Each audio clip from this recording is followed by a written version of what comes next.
ఆదికాండము 1వ అధ్యాయము 28వ వచనం. దేవుడు వారిని ఆశీర్వదించెను, ఎట్లనగా మీరు ఫలించి అభివృద్ధి పొంది విస్తరించి భూమిని నిండించి దానిని లోబర్చుకొనుడి. సముద్రపు చేపలు. హల్లెలూయా. ఏందట దేవుడు ఏమంటున్నాడు? వారిని ఆశీర్వదించెను ఎట్లనగా. హల్లెలూయా. అంటే ఆశీర్వదించినాడు దేవుడు. ఎట్లా ఆశీర్వదిస్తున్నాడట? ఏం కలగాలని ఆశిస్తున్నాడట దేవుడు? మీరు మొదట ఏం కావాలి? ఫలింపు రావాలి. హల్లెలూయా. ఆదాము అవ్వలను సృష్టించినప్పుడు దేవుడు ఏం ఆశపడుతున్నాడు? ఫలింపు రావాలని ఆశిస్తున్నాడు. హల్లెలూయా. ఏదైనా మొక్కను కానీ, ఏదైనా చెట్టు, ఏదైనా విత్తనాన్ని మనం వేస్తే మనం ఏం ఆశిస్తాము ఆ మొక్క నుంచి, ఆ విత్తనం నుంచి? అంటే ఫలింపును ఆశిస్తాము. హల్లెలూయా. ఒక మొక్కను నాటినా, ఒక విత్తనం వేసినా, ఏది ఒక పని చేసినా, ఒక ఉద్యోగం కోసం ఎగ్జామ్ రాసినా, ఒక వ్యాపారం కోసం ప్రయత్నం చేసినా, ఏ పని చేసినా కూడా మనం దాని దగ్గర నుంచి ఒక మంచి ఫలింపు అనేది రావాలి. హల్లెలూయా అని మనుష్యుడు ఆశపడుతున్నాడు. హల్లెలూయా. ఆశపడడం తప్పు కాదు. దేవుడే ఏమంటున్నాడు? మీరు ఫలించాలి, మీరు విస్తరించాలి, మీరు అభివృద్ధి పొందాలి. హల్లెలూయా. మరి చాలామంది ఎందుకు ఫలించలేకపోతున్నారు? దేవుడు ఎందుకు మనల్ని నాటినాడు? ఎందుకు ఫలించాలని ఆశిస్తున్నాడు? హల్లెలూయా. దేవుడు ఎందుకు నిన్ను నాటినాడు అనంటే, ఎందుకు నిన్ను సృష్టించినాడు అనంటే శాపగ్రస్తముగా ఉండడానికి కాదు. దేవుడు ఒక సంవత్సరంలో నిన్ను నిలబెట్టినాడంటే, ఒక దినంలోకి నిన్ను ఎంటర్ చేసినాడంటే, మట్టిగా ఉన్న వ్యక్తిని మనిషిగా ఎందుకు మార్చినాడంటే నువ్వు ఫలించాలనే ఉద్దేశముతోటే. హల్లెలూయా. పాపములో ఉన్న నిన్ను, అపవిత్రతలో ఉన్న నిన్ను, లోక సంబంధమైన ఆలోచన విధానము, లోక సంబంధమైన వ్యసనకరమైన అలవాట్లు ఉన్న నిన్ను ఎందుకు ఒక మనిషిలాగా, ఒక మానవత్వము కలిగేటట్టుగా క్రీస్తు రక్తంలో ఎందుకు కడిగినాడు నిన్ను అంటే, నీవు దేవునిలో ఫలించాలనే ఉద్దేశముతోటి. హల్లెలూయా. దేవునిలో మనం ఫలించాలి. ఫలించడముగా మాత్రమే కాదు, ఏం కావాలట? విస్తరించాలి, భూమిని నిండించాలి. దాన్ని ఏం చేయాలా? లోబర్చుకునేటోళ్ళమై ఉండాలి. హల్లెలూయా. దాన్ని లోబర్చుకోవాలి. కానీ చాలామంది ఈరోజు ఏమవుతున్నారు? దానికే లోబడుతున్నారు, దానికే సాష్టాంగ పడుతున్నారు. హల్లెలూయా. భూమిలో ఉన్న సమస్తాన్ని నువ్వు లోబర్చుకోవాలని దేవుడు చెప్తే ఈరోజు సృష్టికే సాగిలపడే పరిస్థితి, సృష్టికి లోబడే పరిస్థితి. హల్లెలూయా. సృష్టికి కాదు, కానీ సృష్టికర్త అయిన దేవునికి లోబడితే మనము ఫలించగలుగుతాము. హల్లెలూయా. కాబట్టి మరి ఎందుకు దేవుడు నాటినాడు మనల్ని? ఈ లోకంలో ఎందుకు సృష్టించినాడు అనంటే, నీవు ఏం చేయాలట? ఫలింపు కోసము మాత్రమే నిన్ను సృష్టించినాడు. హల్లెలూయా. చదువుకుందాం. లూకా సువార్త 13వ అధ్యాయము 6వ వచనము 7వ వచనం. మరియు ఆయన వారితో ఉపమానము చెప్పెను. ఒక మనిషిని ద్రాక్ష తోటలో అంజూరపు చెట్ల ఒకటి నాటబడి ఉండేది. అతడు దాని పండు వెతుక వచ్చినప్పుడు ఏమీయో దొరకలేదు. గనుక అతడు, ఇదిగో 3 ఏండ్ల నుండి నేను ఈ అంజూరపు చెట్టున పండ్లు వెతుకుచున్నాను, గాని ఏమీయో దొరకలేదు. దీనిని నరికివేయుము, దీని వలన ఈ భూమి ఎలా వ్యర్థమో పోవలెనని ద్రాక్ష తోట మాలితో చెప్పాడు. చాలు. హల్లెలూయా. ఒక దేవుడు ఒక ఉపమానం చెప్తున్నాడు. ఒక మనుష్యుడు ఏం చేస్తున్నాడట? ద్రాక్ష తోటలో ఏ చెట్టు నాటినాడు? అంజూరపు చెట్టు నాటినాడు. హల్లెలూయా. ద్రాక్ష తోటలో ఒక అంజూరపు చెట్టు నాటుకున్నాడు. ఒక అంజూరపు చెట్టును మరి ఆ మనుష్యుడు ఎందుకు నాటుకున్నాడు? అంజూరపు పండు తినాలి. హల్లెలూయా. అంజూరపు చెట్టు మంచి ఫలాలు రావాలి, అంజూరపు పండ్లు పండాలి, అంజూరపు కాయలు కాసి పండ్లు పండి అది నాకు, నా కుటుంబానికి ఆశీర్వాదకరంగా ఉండాలి అనే ఉద్దేశంతో ఆ యొక్క అంజూరపు చెట్టును నాటడం జరిగింది. హల్లెలూయా. నాటిన తర్వాత కొద్ది రోజుల గట ఏం చేస్తున్నాడు? అంజూరపు పండ్లను వెదక వచ్చినాడు. అంటే పండ్లు పండినా ఏమో చూద్దామని వచ్చినాడు. వచ్చేసరికి ఏమైంది? అతనికి ఏమీ దొరకలేదు. హల్లెలూయా. మరి దేవుడు కూడా ఈ ఉపమానం ద్వారా మనతో చెప్తున్న మాట, దేవుడు కూడా మనల్ని ఏం చేసినాడట, ఒక అంజూరపు చెట్టును కనుక తోటలో నాటినట్టుగా నిన్ను కూడా ఏం చేసినాడు, దేవుడు తన సంఘములో నాటినాడు. హల్లెలూయా. తన సంఘములో నియమించినాడు. ఎక్కడో బయట పారబోయబడిన స్థితిలో ఉన్న నిన్ను, పడిపోయిన నిన్ను తీసుకొని వచ్చేసి, పాడైపోయే నిన్ను తీసుకొని వచ్చేసి, వ్యసనకరమైన అలవాట్ల చేత ఉన్న నిన్ను తీసుకొని ఎక్కడ నాటుతున్నాడంటే తన ద్రాక్ష తోటలో నాటినాడు. హల్లెలూయా. ఎందుకు నాటినాడు? నీ ఇష్టానుసారంగా ఉండడానికి కాదు, ఫలించకుండా అలాగనే మోడుబారిపోవడానికి కోసం కాదు, ప్రార్థన చేయకుండా అలాగనే ఉండడానికి కాదు, ఒక పాట కూడా నేర్చుకోకుండా ఉండడానికి కాదు, దేవుని నామాన్ని గణపరచకుండా కాముగా ఉండడం కోసం నీ దేవుడు నిన్ను సంఘములో నాటలేదు. దేవుడు నీ దగ్గర నుంచి ఫలింపు రావాలని ఆశించినాడు. దేవుడు ఏ సంకల్పం చేత నాటినాడో ఆ ఫలాల కోసం ఎదురు చూస్తున్నాడు. హల్లెలూయా. నీవు ఒక చెట్టును నాటితే ఒక సంకల్పంతో నాటుతావు, ఒక ఆలోచనతో నాటుతావు, ఒక పని చేస్తే ఒక ఆలోచనతో చేస్తావు, డబ్బులు రావాలని పని చేస్తాం. స్కూల్కి ఎందుకు పిల్లలను పంపిస్తున్నారంటే ప్రయోజకులు కావాలి, జ్ఞానవంతులు కావాలి, తప్పుడు మార్గాలలో తిరగొద్దని పంపిస్తాం. హల్లెలూయా. మరి దేవుడు కూడా నిన్ను ఎందుకు సంఘములో నాటినాడు? నీ ఇష్టానుసారంగా ఉండడం కోసం కాదు, దేవుని చిత్తాన్ని నెరవేర్చడానికి.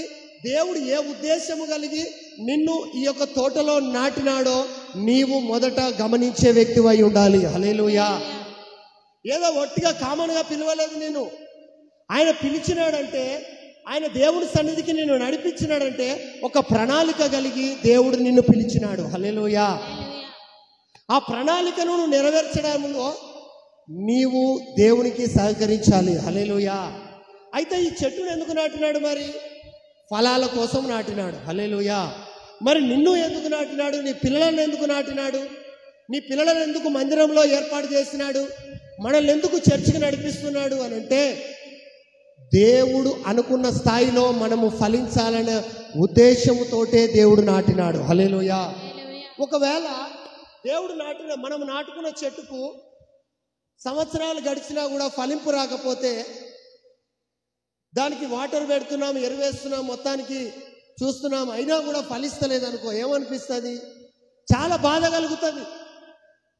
ఎందుకంటే నేను ఇంత ప్రయాసముతో చెట్టు పెట్టినాను కదా, ఇంత కష్టపడి నేను చెట్టు తెచ్చినాను కదా, విత్తనాలు తీసుకొచ్చిన కదా, మొక్కను తీసుకొచ్చిన కదా, నాటినాను కదా, కష్టపడ్డాను కదా, దానికి ఫలింపు వస్తే బాగుండు. హల్లెలూయా. దానికి కాయలు కాస్తే మంచిగుండు, దానికి ఫలాలు వస్తే బాగుండు అని నువ్వు ఆశిస్తావు. మరి నిజముగా దేవుడు కూడా నీకోసము మరణించి తిరిగి లేచి ప్రాణము పెట్టిన వాడు, మరలా నీకోసం రానయ్యున్నవాడు తన స్వరక్తం ఇచ్చి ఆయన రక్తము చేత నిన్ను ఏం చేసినాడు? దేవుని యొక్క సంఘములో నాటి ఉన్నాడు. హల్లెలూయా. ఎందుకు నాటినాడంటే దేవుడు అనుకున్న స్థాయిలో నీవు ఫలించాలి, నీలో నుంచి ఫలాలు రావాలి. హల్లెలూయా అని ఆశించి దేవుడు అప్పుడప్పుడు వచ్చి నిన్ను ఏం చేస్తున్నాడంటే దర్శిస్తున్నాడు. హల్లెలూయా. కానీ చాలా మందిలో దేవుడు చూసేసరికి కొందరి దగ్గర అసలు ఫలాలు మాత్రము కనబడవు, కొందరి దగ్గర కనబడతాయి. ఏ ఫలాలు కనబడతాయి? చెట్ట ఫలాలు కనబడుతున్నాయి. కానీ అంజూరపు చెట్టు దగ్గరనట ఆయనకి ఏమీ దొరకలేదు. మనం ఆశించినది ఏది దొరకకపోతే మనకు చాలా కష్టముగా, చాలా బాధగా అనిపిస్తుంది. హల్లెలూయా. మరి దేవుడు కూడా నిన్ను చూస్తున్నాడు. 3 సంవత్సరముల నుంచి చదవమ్మా మాట. గనుక అతడు ఇదిగో 3 ఏండ్ల నుండి నేను ఈ అంజూరపు చెట్టును పండు వెతకవచ్చుచున్నాను గాని ఏమీ దొరకలేదు. చాలు. హల్లెలూయా. 3 సంవత్సరాల నుంచి ఆ వ్యక్తి ఏం చేస్తున్నాడట? పండ్లను వెతకడానికి వస్తున్నాడు. పండు కాసిందేమో తెంపుకుందాము. హల్లెలూయా. దేవుడు కూడా నీ దగ్గరికి వెతుక్కుంటూ వస్తున్నాడు. నేను నాటినాను కదా, నేను ఇంతమందిని నాటినా కదా నా సంఘములో, ఎలా ఫలించినారు, నా తోట ఎలాగున్నది అని దేవుడు దర్శిస్తున్నాడు ప్రతిరోజు. హల్లెలూయా. 3 సంవత్సరాల నుంచి ఏం చేస్తున్నాడట? తోటలో ఉన్న అంజూరపు చెట్టులో ఫలాలు వెతుకుతూనే ఉన్నాడు. హల్లెలూయా. కానీ ఒక్క ఫలము కూడా దొరకట్లే. ఈరోజు చాలా మంది దగ్గర కూడా దేవుడు వెతుకుతున్నాడు, కానీ మంచి ఏమైనా దొరుకుతుందేమో. హల్లెలూయా. క్షేమ సంబంధమైన విషయాలు ఏమైనా దొరుకుతాయా, ప్రార్థన ఏమైనా దొరుకుతుందేమో, పాటలు ఏమైనా దొరుకుతాయేమో, మంచి విషయాలు ఏమైనా ఉన్నాయేమో అని దేవుడు వెతుకుతున్నాడు. కానీ ఎవరి దగ్గర కూడా ఏం కనబడతలేదట, ఆ మంచి ఫలాలు ఎంత మాత్రము దేవునికి దొరకట్లేదు. హల్లెలూయా. మరి దేవుడు ఏం ఆశపడుతున్నాడు? ఫలాలు ఆశపడుతున్నాడు. చెట్టు పెట్టినోడు ఫలాలు ఆశించుడు తప్ప రైట్? ఆశించవచ్చు, ఆశించరాదా? ఆశించవచ్చు. మనము చెట్టు పెడితే ఎలాగ ఆశిస్తామో, మనము ఒక ఎగ్జామ్ రాస్తే ఉద్యోగం రావాలని ఎలాగ ఆశిస్తామో, మనం ఒక ఎగ్జామ్ రాస్తే ఎలాగూ పాస్ కావాలి, మొదటి స్థానంలో ఉండాలని ఆశిస్తామో, మన పిల్లలను స్కూల్కి పంపిస్తే ప్రయోజకులు కావాలని ఎలాగ ఆశిస్తామో, మన వాళ్ళు బయటికి వెళ్ళిపోతే క్షేమంగా రావాలని ఎలాగ ఆశిస్తామో. హల్లెలూయా. దేవుడు కూడా తన స్వరక్తం ఇచ్చి కొన్న సంఘము అయిన మనందరము కూడా ఫలింపు రావాలని ఆశిస్తున్నాడు. హల్లెలూయా. కానీ వచ్చేసరికి 3 సంవత్సరాల నుంచి వస్తున్నా కూడా వాళ్ళ దగ్గర ఏం కనబడతలేవు? ఆ చెట్టుకు ఫలాలు కనబడతాయి. మరి ఈరోజు నువ్వు ఎన్ని సంవత్సరాల నుంచి మందిరానికి వస్తున్నావు? ఎన్ని నెలల నుంచి మందిరానికి వస్తున్నావు? ఈరోజు నీ దగ్గర కూడా దేవుడు అదే వెతుకుతున్నాడు. ఏమైనా ఫలాలు వస్తాయేమో. నేను నాటినందుకు ఫలం కోసమే కదా. ప్రార్థన ఏమైనా దొరుకుతుందేమో, యథార్థత ఏమైనా దొరుకుతుందేమో, నీతి ఏమైనా దొరుకుతుందేమో, స్వచ్ఛత ఏమైనా దొరుకుతుందేమో, పవిత్రత ఏమైనా దొరుకుతుందేమో, కనబడుతుందేమో. నేను అనుకున్న స్థాయిలో ఏమైనా ఫలిస్తున్నారా వీళ్ళు అసలు? హల్లెలూయా అని దేవుడు కూడా ఏం చేస్తున్నాడు? వెతుకుతూ ఉన్నాడు. హల్లెలూయా. కానీ ఏం దొరుకుతలేవు? ఫలాలు ఆ చెట్టు దగ్గర దొరకట్లేదు. ఈరోజు మన చెట్టు దగ్గర మరి ఏ ఫలాలు ఉన్నాయి? రియల్లీ మరి ఆ చెట్టుకు ఫలాలు రాలేదు, మరి మన చెట్టుకి ఏమైనా ఫలాలు వచ్చినాయా? మరి 3 సంవత్సరాలు అవుతున్నది, 5 సంవత్సరాలు అవుతున్నది, కొందరు 10 సంవత్సరాలు అవుతున్నది, సంవత్సరం అవుతున్నది, 10 నెలలు అవుతున్నది, 8 నెలలు అవుతున్నది. ఈ రోజే రావచ్చు ఒకవేళ. హల్లెలూయా. ఈరోజు దేవుడు అనుకున్న స్థాయిలో ఈరోజు నేనేమైనా ఫలిస్తున్నానా లేదా అని ఒకసారి మనల్ని మనమే విమర్శ చేసుకోవాలి. హల్లెలూయా. అయితే ఆయన వచ్చి చూసినప్పుడు ఏమి దొరకనందున చదవాలమ్మా. ఈ అంజూరపు చెట్టున పండ్లు వెతకవచ్చుచున్నాడు, గాని ఏమీ దొరకలేదు. దీనినే నరికివేయుము, దీని వలన ఈ భూమి ఎలా వ్యర్థమైపోవాలనని ద్రాక్ష తోటమాలితో చెప్పే. చాలు. హల్లెలూయా. ఏం చెప్తున్నాడు? ద్రాక్ష తోటమాలితో దీని వల్ల భూమి వ్యర్థమైపోతున్నది. కొందరు అంటారు, చూసినవా వీడు భూమికి బరువు. హల్లెలూయా. రియల్లీ దేవుడు కూడా ఆ మనిషి కూడా చెట్టు పెట్టినోడు ఏమనుకుంటాడు? ఈ చెట్టు పెట్టి వేస్ట్, దీని అడుగులో ఉన్న స్థలము దీనికి కేటాయించడం కూడా వేస్టే కదా అని బాధపడేమంటున్నాడు? దీనిని నరికేయాలి. హల్లెలూయా. దీనిని నరికేస్తే వేరే చెట్టు అయినా పెట్టుకోవచ్చు, వేరే చెట్టు పెడితేనైనా ఫలిస్తుందేమో. హల్లెలూయా అని ఆ వ్యక్తి బాధపడ్డట్టుగా, వేదన పడ్డట్టుగా మన వాక్య భాగంలో చూస్తున్నాం.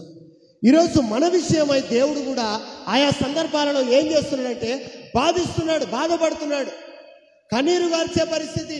ఎందుకు?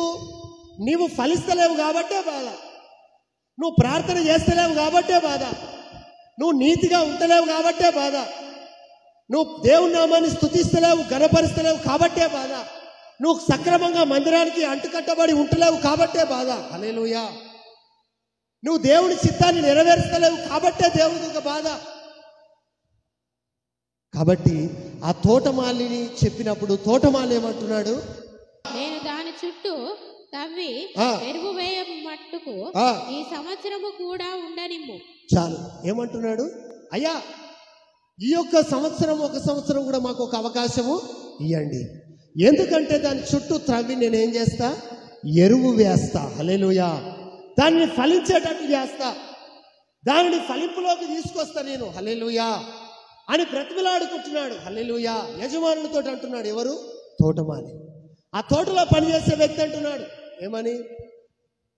ఈ సంవత్సరం, ఒక సంవత్సరం నాకు అవకాశం ఇవ్వు. ఈ సంవత్సరం నువ్వు అవకాశం ఇస్తే నేనేం చేస్తా? దానికి ఎరువు వేస్తా. హల్లెలూయా. ఒక అవకాశం దేవుడు నీకు ఎందుకు ఇస్తున్నాడంటే నువ్వు ఫలించడం కోసమే దేవుడు మరొక అవకాశం ఇస్తున్నాడు. హల్లెలూయా. నీలో ఫలింపు రావాలి. గత సంవత్సరాలు 3 సంవత్సరాల నుంచి కూడా ఆ చెట్టు ఏం చేయలేదు, ఫలించలేదు. ఫలించకపోతే ఆయన బాధపడేమంటున్నాడంటే ఈ చెట్టును ఏం చేసే, నరికేసేయాలా, ఈ చెట్టును తొలగించేసేయాలి అని దేవుడు ఆ యొక్క యజమానుడు అన్నప్పుడు ఈ తోటమాలి ఏమంటున్నాడు, తీసేసే అంటున్నాడా? ఎందుకంటే రోజు ఈ తోటలో ఉన్నది ఎవరు? తోటమాలి. హల్లెలూయా. యజమానుడు నాటినాడు, కానీ తోటమాలి దీని బాగోగులన్నీ కూడా చూస్తున్నాడు. కాబట్టి తోటమాలి ఒక బాధపడుతున్నాడు. ఏంటిది? ఈ ఒక్క సంవత్సరం అవకాశమై యజమానుడితో అంటున్నాడు, ఈ ఒక్క అవకాశం ఇస్తే ఈ అవకాశాన్ని నేను ఉపయోగించుకొని ఆ చెట్టును ఖచ్చితంగా సరి చేస్తాను. హల్లెలూయా. ఆ చెట్టును ఖచ్చితంగా ఫలించేటట్టుగా నేను చూస్తా. ఒకవేళ ఈసారి ఫలించకపోతే నువ్వు నరికేద్దులే కానీ అని బ్రతిమిలాడుకుంటున్నాడు. హల్లెలూయా. ఈరోజు మనకు కూడా దేవుడు ఏం చేస్తున్నాడంటే మరొక సంవత్సరాన్ని దేవుడు అవకాశం ఇచ్చి ఉన్నాడు. హల్లెలూయా. ఆ తోటమాలి ఎలాగో బ్రతిమిలాడుకొని ఒక సంవత్సరాన్ని సంపాదించినాడో, ఒక అవకాశాన్ని తీసుకున్నాడో, ఈరోజు దేవుడు కూడా నీకు ఒక అవకాశం ఇచ్చినాడు. ఈ సంవత్సరాన్ని మరొక అవకాశంగా ఎందుకు ఇచ్చినాడంటే ఈ సంవత్సరాల కొద్దీ కూడా నువ్వు ఫలించలేదు, గత దినాలన్నీ ఫలించలే. దేవుడు ఆశించినాడు నీ దగ్గర ఫలము, కానీ కనబడలే. అయితే మరొక అవకాశము ఎందుకు ఇస్తున్నాడంటే నీవు దేవుడు అనుకున్న స్థాయిలో ఫలించాలని. హల్లెలూయా. దేవుడు అనుకున్న స్థాయిలో నీలో నుంచి ఫలాలు రావాలని. కాబట్టి గత సంవత్సరాలలో, గత దినాలలో మనము ఆయా సందర్భాలలో మనం ఫలించలేక, ప్రార్థనలో ఫలించలే, దేవునికి ఇచ్చుటలలో ఫలించలే, దేవుని సంఘానికి అంటుకట్టబడుటలో మనం ఫలింపు లేక ఉన్నాం, దేవుని చిత్తాన్ని నెరవేర్చలేక దేవుడు వచ్చి చూసేసరికి ఎలా ఉన్నామంటే ఎండిన స్థితిలో, పనికి మాలిన స్థితిలో. హల్లెలూయా. పనికొచ్చే స్థితిలో లేవేమో. ఈరోజు ఇప్పటికైనా ఇస్తున్న అవకాశాన్ని ఇది నా కోసమే అని నువ్వు గమనించి ఆ చెట్టు ఫలించడం కోసము ఆ యొక్క తోటమాలి ఎలాగో బ్రతిమలాడుకుంటున్నాడు, ఈరోజు దేవుడు కూడా నీతోటి అదే మాట్లాడుతున్నాడు. ఈరోజు నువ్వు ఫలించడము కోసము దేవుడు మరొక అవకాశం ఇస్తున్నాడు. హల్లెలూయా. ఆ అవకాశమే ఈ సంవత్సరము, ఆ అవకాశమే నీకు ఈ సంవత్సరం. ఈ సంవత్సరంలోనైనా నువ్వు ప్రార్థనలో ఫలించాలి, దేవుని వాక్యపు వెలుగులో ఫలించాలి, దేవుని సహవాసంలో ఫలించాలి, దేవుని చిత్తాన్ని నెరవేర్చడంలో నువ్వు ఫలించాలి. హల్లెలూయా. అయితే ఇంకొక మాట చదువుకుందాం. మత్తయి సువార్త 7వ అధ్యాయము 18వ వచనం 19వ వచనం. మంచి చెట్టు కాని ఫలములు ఫలింపనేరదు, పనికి మాలిన చెట్టు మంచి ఫలములు ఫలింపనేరదు. చాలు. హల్లెలూయా. అయితే మరి ఎందుకు ఈ అవకాశం ఇస్తున్నాడు దేవుడు? మరొక అవకాశాన్ని దేవుడు నీకు ఎందుకు ఇస్తున్నాడు అని అంటే మంచి ఫలాలు ఫలించాలని. హల్లెలూయా. ఇక ఫలించమన్నాడు కదా అని చెప్పేసి చెడ్డ ఫలాలు కాదు నువ్వు ఫలించేది. అసలు నిన్ను పెట్టింది ఎందుకు? ఏ ఉద్దేశంతో పెట్టినాడు నిన్ను? మంచి ఫలాలు ఫలించాలనే ఉద్దేశంతో నిన్ను నాటినాడు. హల్లెలూయా. మంచి ఫలాలు ఫలించాలనే ఉద్దేశంతో నిన్ను మరొక అవకాశం నీకు ఇచ్చినాడు. హల్లెలూయా. ఈ యొక్క అవకాశం పొందుకున్న నీవు, మరొక సంవత్సరం అనే అవకాశాన్ని పొందుకున్న నీవు ఏం చేయాలట? మంచి చెట్టు కాని ఫలాలు ఫలించదు. ఒకవేళ ఈరోజు నువ్వు మంచి చెట్టుగా మార్చబడితే నువ్వే ఫలాలు ఫలిస్తావు? మంచి ఫలాలే ఫలిస్తావు. మంచి చెట్టు కాని ఫలాలు ఫలిస్తుందా? ద్రాక్ష చెట్టుకు పల్లేరుకాయలు కాస్తాయా? ఒకవేళ ద్రాక్ష చెట్టుకు తుమ్మకాయలు కానీ చింతకాయలు వేరే వేరే కాయలు కాస్తాయా? కాయవు. ఎందుకు? ఏ చెట్టు ఆ కాయలు మాత్రమే ఫలిస్తుంది. హల్లెలూయా. ఆ కాయలే వస్తాయి, ఆ పండ్లే వస్తాయి. ఈరోజు దేవుడు బిడ్డవు కనుక, నువ్వు దేవుని బిడ్డవు కనుక దేవుడు అనుకున్న స్థాయి ఫలాలు మాత్రమే నీవు ఫలించే వ్యక్తివై ఉండాలి. హల్లెలూయా. ఈరోజు ఒక మంచి చెట్టుగా దేవుడు నిన్ను సంఘములో పెట్టినప్పుడు నీలో నుంచి ఏం రావద్దు? చెడ్డ ఫలాలు రాకూడదు, చెడ్డ ఫలాలను ఫలించకూడదు.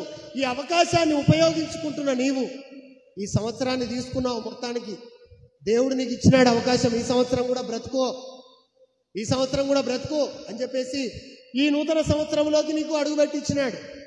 ఈ సంవత్సరంలో నీవేం చేయాలి? మంచి ఫలాలను ఫలించే వ్యక్తివై ఉండాలి. మంచి ఫలాల కోసమే నీకు అవకాశం ఇచ్చిండు. సినిమాల కోసం, షికారుల కోసం, లోక సంబంధమైన అలవాట్లు కలిగి ఉండడానికి, ఆ చెడ్డ అలవాట్లలో ఇంకా మునగడానికి, లోకాన్ని గణపరచడానికి కాదు, దేవుని నామాన్ని గణపరచడానికి, దేవుని చిత్తాన్ని నెరవేర్పులోకి తీసుకురావడానికి, దేవుడు ఏ ప్రణాళికతో నిన్ను మందిరంలో పెట్టినాడో, దేవుడు ఏ ప్రణాళికతో నిన్ను లోకంలో నుంచి వేరు చేసినాడో, దేవుడు ఏ ప్రణాళికతో నీ మందిరంలో నేను కూర్చోబెట్టినాడో, ఆ తగిన ఫలాన్ని నువ్వేం చేయాలా? ఫలించే వ్యక్తివై ఉండడం కోసమే మరొక అవకాశము దేవుడిని పక్షాన ఉంచినాడు. అంతేగాని నీ ఇష్టాన్ని నెరవేర్చుకోవడానికి ఎంత మాత్రము కాదు. ఎందుకు బతికి ఉన్నావు అనంటే నీ కోరికలు తీర్చుకోవడానికి, నీ యొక్క ఆశను తీర్చుకోవడం కోసం కాదు. కానీ దేవుడు ఏ ఆశతో, దేవుడు ఏ ఆలోచనతో, దేవుడు ఏ సంకల్పముతో పిల్లలను స్కూల్కు పంపిస్తే వాడు ఏం గుర్తించాలి? మా డాడీ ఏ ఉద్దేశముతో నన్ను స్కూల్కు పంపిస్తున్నాడు, ఏ ఉద్దేశముతో నన్ను కాలేజీకి పంపిస్తున్నాడు, ఏ ఉద్దేశముతో ఫీజు కడుతున్నారు, ఏ ఉద్దేశంతో నన్ను పనికి వెళ్ళాల్సిన నన్ను ఏం చేస్తున్నారు? స్కూల్కి పంపిస్తున్నారు అనే విషయాన్ని గమనిస్తే వాడు సక్రమంగా చదువుకొని గొప్ప ప్రయోజకుడు అయిపోతాడు. హల్లెలూయా. చాలా మంది ఎందుకు మరి వ్యర్థంగా పాడైపోతున్నారంటే వాళ్ళ ఆ విషయాన్ని ఇంకా గమనించలే. ఈరోజు నీవు కూడా ఏం గమనించాలంటే, దేవుడు నన్ను చర్చికి తీసుకొచ్చింది ఎందుకు? దేవుని చిత్తాన్ని నెరవేర్చడానికి. దేవుడు నాకు కళ్ళనిచ్చింది ఎందుకు? దేవుని వాక్యాన్ని చదవడానికి, దేవుని చూడడానికి, చెడ్డ సంబంధమైన కార్యాలను చూడడానికి కాదు, సినిమాలు చూడడానికి కాదు, సీరియల్ చూడడానికి కాదు, వ్యర్థమైన ప్రోగ్రామ్స్ను వీక్షించడానికి కాదు. దేవుడు నాకు నోరునిచ్చింది ఎందుకు? దేవుని మాటలు మాట్లాడడానికి, దేవుని సువార్తను ప్రకటించడానికి, దేవుని వాక్యాన్ని చదవడానికి. చెడ్డ మాటలు పలకడానికో, ఒకరికి కొండాలు చెప్పడానికో, ఒకరి కుటుంబాన్ని పాడు చేయడానికో నీకు దేవుడు నోరునియలే. ఈ విషయాన్ని నువ్వేం చేయాలి? గమనించాలి. అప్పుడు మాత్రమే నీ నోటి నుంచి ఏ మాటలు వస్తాయి? మంచి మాటలు వస్తాయి. హల్లెలూయా. నా నోరు దేవుడిచ్చింది ఎందుకు? మంచి మాటలు పలకడానికి, శుభవచనాలు పలకడానికి, బూతు మాటలు పలకడానికి కాదు అనే విషయాన్ని నువ్వేం చేయాలా? గమనించాలి. దేవుడు అందుకోసం ఇచ్చినాడు. మంచి మాటల ద్వారా ఫలించాలనే ఉద్దేశంతో నోరునిచ్చినాడు. మంచి మాటలు వినాలనే ఉద్దేశంతో దేవుడు నీకు చెవులను ఇచ్చినాడు. మంచి పనులను చేయాలనే ఉద్దేశంతో దేవుడు నీకు చేతులను ఇచ్చినాడు. మంచి నడకలు నడవాలనే ఉద్దేశంతో దేవుడు నీకు కాళ్ళను ఇచ్చినాడు. అంటారు మంచి ఆలోచన యావత్తును కలిగి ఉండాలనే ఉద్దేశంతో దేవుడు నీకు మైండ్ని ఇచ్చినాడు. హల్లెలూయా. ఈ విషయాన్ని నువ్వు గమనిస్తే చెడ్డ తలంపులను నీవేం చేయవు? రానియవు. చెడ్డ మాటలు నీ నోటికి రానియవు. చెడ్డ చూపులు నీవు చూడవు. చెడు నడకలు నీవు నడవనే నడవు. చెడు ఆలోచన నీవు చేయవు. హల్లెలూయా. ఒకవేళ చేస్తున్నావంటే ఏం చేస్తున్నావు? ఇంకా అసలు ఏ సంకల్పంతో నువ్వు నాటబడినావు అన్న సంగతిని నువ్వు గమనించలేవు. ఈ రోజుకైనా అది గమనిస్తావన్న ఉద్దేశంతో, అది గమనించి ఫలిస్తావనే ఆశతో, ఒక ఆలోచనతో, మరొక సంకల్పముతో దేవుడు నీకు మరొక అవకాశమునిచ్చి మరొక సంవత్సరంలో దేవుడు నిన్ను నిలబెట్టినాడు. హల్లెలూయా. ఈ అవకాశాన్ని నువ్వు ఎలా ఉపయోగించుకోవాలట? మంచి చెట్టు కాని ఫలాలు ఫలించదు. ఈరోజు నువ్వు మంచి చెట్టుగా ఉంటున్నా, నీవు కాని ఫలాలు ఫలిస్తున్నావా? మంచి ఫలాలు ఫలిస్తున్నావా? ఒకసారి మనల్ని మనమే పరీక్షించుకోవాలి. నేను మంచి చెట్టునని పిలువబడుతున్నా, నేను దేవుని బిడ్డనని చెప్పుకుంటున్నా కదా, నేను క్రీస్తు బిడ్డనని చెప్పుకుంటున్నాను కదా, నేను యేసయ్య రక్తంలో కడగబడ్డా అని చెప్పుకుంటున్నాను కదా, నేను నీతిమంతుడనని చెప్పుకుంటున్నాను కదా, నేను పరిశుద్ధుడనని చెప్పుకుంటున్నాను కదా. మరి నా మాట ఎలాగున్నది? నా పద్ధతి ఎలాగున్నది? నా క్రమం ఎలాగున్నది? నా నడిపింపు ఎలాగున్నది? నా ఆలోచన విధానం ఎలాగున్నది? నా వినికిడి ఎలాగున్నది? నా చేతులు ఎలా ఉన్నాయి, నా క్రమలు ఎలా ఉన్నాయి అనే విషయాన్ని నువ్వు గమనించుకోవాలి. హల్లెలూయా అనే విషయాన్ని నువ్వు గమనించాలి. అప్పుడు ఏం చేస్తావు? నేను మంచి చెట్టును ఏం చేయాలా? మంచి ఫలాలు ఫలించాలి. చెడ్డ చెట్టును చూసి ఆ చెట్టు కూడా ఫలిస్తున్నది కదా, వాడు కూడా సినిమాలకు వెళ్తున్నాడు, వాడు చర్చికి రావట్లేగా, వాడు బాగానే ఉంటున్నాడు కదా, హల్లెలూయా, వాడు ఏ ఫలాలు ఫలిస్తున్నాడు? చెడ్డ ఫలాలు. మరి వాడు మంచి చెట్టు అని చెప్పుకుంటున్నాడా? చెప్పుకోలే. మనం ఏం చెప్పుకుంటున్నాం? దేవుని బిడ్డలము, పరిశుద్ధులము, నీతిమంతులము, క్రీస్తు యేసు రక్తము ద్వారా మేము నీతిమంతులుగా మార్చబడ్డాము, మీది యథార్థవంతులం, మేము మందిరానికి వెళ్తాం, చర్చికి వెళ్తాం, నీతిగా ఉంటాం, అబద్ధాలు ఆడడం అనుకుంటున్నాం. మనమే నోటితోటి రోజు అబద్ధాల పురాణమే చదువుతాం అనుకో. ఏందన్నట్టు? ఈ మంచి ఫలాలా చెడ్డ ఫలాలవి? దొంగతనం చేయను, దేవుని బిడ్డలు దొంగతనం చేయరు, ఆ ఫలాలు రావు వీళ్ళకు. దొంగతనం చేస్తున్నాం, ఏది చూసినా కూడా ఎత్తుకపోవాలనిపిస్తున్నది, ఏది చూసినా కూడా మనకే కావాలనిపిస్తుంది. వాడికి కారున్నా, ఇల్లున్నా, ఏదున్నా కూడా మనకు కావాలా. హల్లెలూయా. నీ పొరుగువానికి ఏది కూడా నువ్వు ఆశించవద్దు అని చెప్పేసి దేవుని మాట చెప్తున్నాడు. మరి పొరుగువాని ఎందుకు ఆశిస్తావు? నీకు కావాలంటే నువ్వు ఎక్కడి నుంచి ఆశించాలా? దేవుని దగ్గర నుంచి ఆశించే వ్యక్తివై ఉండాలి. హల్లెలూయా. నీకు ఏది కావాలన్నా ఎక్కడి నుంచి ఆశించాలి? దేవుని సముఖము నుంచి. ఎందుకంటే ఆయన సర్వ సంపదలు కలిగి ఉన్నవాడు, సర్వము నెరిగినవాడు, సర్వ సమృద్ధి కలిగినవాడు. నీకు ఏదైనా అవసరమై ఉంటే అది ఇయ్యడానికి ఆయన సామర్థ్యము కలిగినవాడు, అంత కెపాసిటీ ఆయన దగ్గర ఉన్నది. కాబట్టి ఆయన దగ్గర నుంచి ఆశించడం బంద్ చేసి, వాని తోట మంచిగా ఉన్నది, వాని ఇల్లు మంచిగున్నది, నీ ఇల్లు పచ్చగా ఉన్నది, నాది ఎండిపోయింది, హల్లెలూయా, నీది కూడా పచ్చగా కావాలి, ఫలించాలి అని అంటే నీవు దేవుని చిత్తాన్ని నెరవేర్చే వ్యక్తివై ఉండాలి. హల్లెలూయా. అంతే తప్ప వాని మీద వాడు ఏడవడం 24 గంటలు, వానికి పని నడుస్తున్నది, వాని మంచి పెద్ద ఉద్యోగం, వానికి ఏంది 1000 గారుల జర్రి, ఇటేసినా కూడా చక్కగానే ఉంటుంది. ఏంది చూసి? వాళ్ళని చూసి కాదు. దేవుడు నీవు కూడా ఏం కావాలనుకుంటున్నాడు? నువ్వు ఎండిపోవాలనుకున్నాడా? నువ్వు కూడా ఏం కావాలా? ఫలించాలి. నీవు కూడా ఆశీర్వదించబడాలనుకుంటున్నాడు. ఈరోజు ఈ చెట్టు ఏమనుకోవాలి? అయ్యా, నేను ఫలించాలి, ఈ నూతన సంవత్సరాన్ని దేవుడు నాకు ఎందుకు ఇచ్చినాడంటే దేవుని చిత్తానుసారమైన ఫలింపు నాకు రావాలనే ఉద్దేశంతో ఇచ్చినాడు. దీనిని నేను ఏం చేస్తా? సమయమును పోనీయక ఏం చేయాలి? సద్వినియోగపరచుకోవాలి. దేనికోసం? మనం ఫలించడం కోసం ఉపయోగించుకోవాలి. హల్లెలూయా. మనం సంఘ ఫలింపు కోసం ఉపయోగించాలి. నీ సమయాన్ని ఉపయోగిస్తే గత సంవత్సరం అంతా నువ్వు ఫలించకపోయినా ఈ సంవత్సరం అనేది ఒక అవకాశం దేవుడు నీకు ఇచ్చినాడు. కాబట్టి ఈ అవకాశాన్ని ఉపయోగించుకొని నిశ్చయముగా మనమందరము ఫలించుదుముగాక.